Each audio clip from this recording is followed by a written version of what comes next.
Missouri, 2009. My best friend and I took a small hike on a trail we had been on many times. We were not conversing much because we were both too busy working our phones. My friend was just a few feet in front of me, but when I finished the text and looked up, she was gone. She was my ride home, so I started calling her name and asking if she was ready to go, but got no answer. She couldn't have gotten far. A couple of hours passed by as I looked for her, yelling her name, calling people, and freaking out because it was going to start getting dark soon. Finally, someone drove by one of the outlooks, and I flagged them down asking for help. They agreed, and I got in their car, and we checked every outlook that had a trail on it.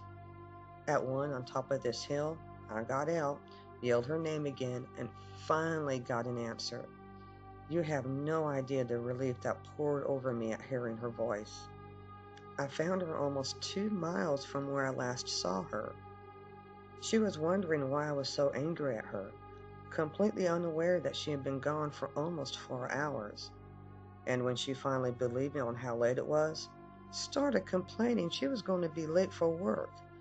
Well, no shit. We always hike together, and there is no way we got separated, and no way she got that so far out that she couldn't hear me yelling her name. Said all she remembers is taking a few steps up the trail and stopping to check on her cell because she lost service, then hears me calling her name. For her, only a couple of minutes went by, and even thought she was in the same neck of the woods. Whatever happened was so fast, she didn't even know she was missing. We think it was some kind of time slip. It's the only thing that makes sense, even if that does not make sense. But we still have no guesses on how she got from here to there.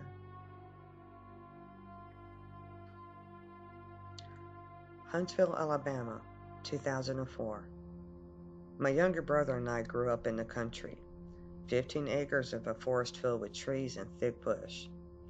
I was about 11 years old when we left our house to go play in the woods. It was cold, wet, and raining, causing us not to venture too far out. As we explored, we came across a small sandy clearing with 2 palm trees in the middle, and it was sunny and warm. I thought it strange, but because it was so cool, we hanged out, even taking off our coats because of the heat. It was fun playing in the sand. We had never been to the beach before. I say we were at it for 10 to 15 minutes maybe when we heard our mom calling us. Grabbing our coats, we went running back towards the direction of the house. As we ran, I felt this dizzy sensation for just a moment. When I saw the house, Mom was standing in the backyard looking scared and angry because she had been looking for us for 3 hours. What? No way were we gone that long. I told her where we were at, my brother backing me up the whole way. She had me almost in tears of frustration because she thought we made it all up and grounded us for 2 weeks. A few days later, my brother and I went back to look for the spot in the woods. Gone. We searched and searched. It was not there anymore, but we both remember it clearly. It was a real place. The trees, the sand, even the warmth from the sun. It couldn't have been our imagination. A couple of years later, when there was a snowstorm, I was outside playing and decided to go to my fort my dad helped me build years ago. It sat against a big tree in the backyard. I had been there 1,000 times. It was only about 100 yards from my house. But when I got there, the fort was missing. I looked around me, and the trees were different too. And their spots were neatly spaced saplings, like somebody's tree farm, rows and rows of saplings, no big trees in sight. After exploring for what I thought was just a few minutes, I was cold and ready to go in. But when I turned around and scanned the area, I could not find my house, only these rows of saplings. I walked 100 yards north, west, east, and south. Nothing. I started to get scared. I did not remember traveling more than 200 yards from my house.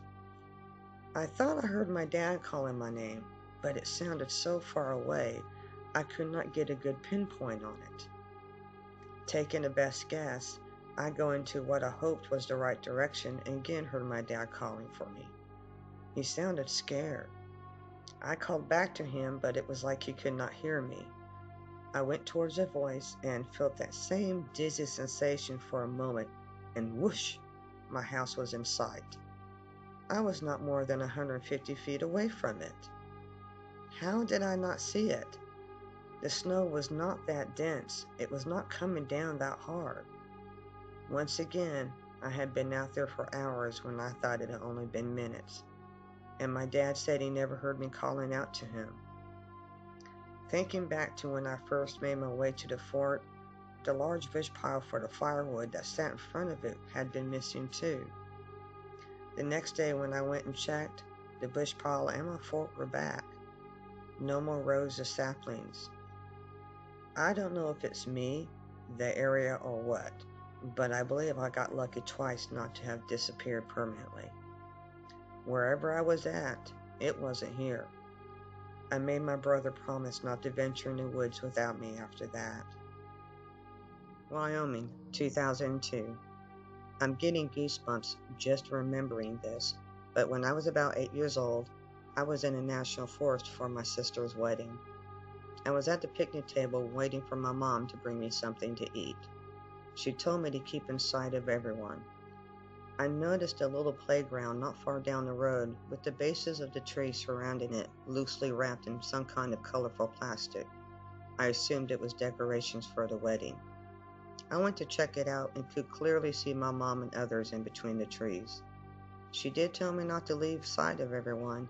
Well, this playground was in sight, so I went into it and played. A few minutes later, it got really lonely by myself and I decided to go find my mom. As I looked around, something was very different though. The trees were completely covered from top to bottom with the plastic wrap, not just the bases. How could I miss people doing that?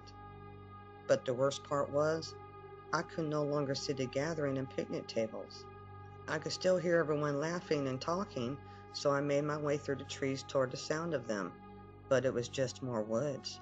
No matter how far I followed the voices, I could not find anyone, and when I called out to my mom, no one answered me. I realized I was lost and remember feeling scared because I thought I would get in trouble for this. I sat down crying, and a little while later, I heard people calling my name. They were looking for me. I was found almost a mile away from the wedding site and had been missing for over an hour. When I went to show my mom the playground, it was gone, and the trees were no longer wrapped with plastic. No one believed me.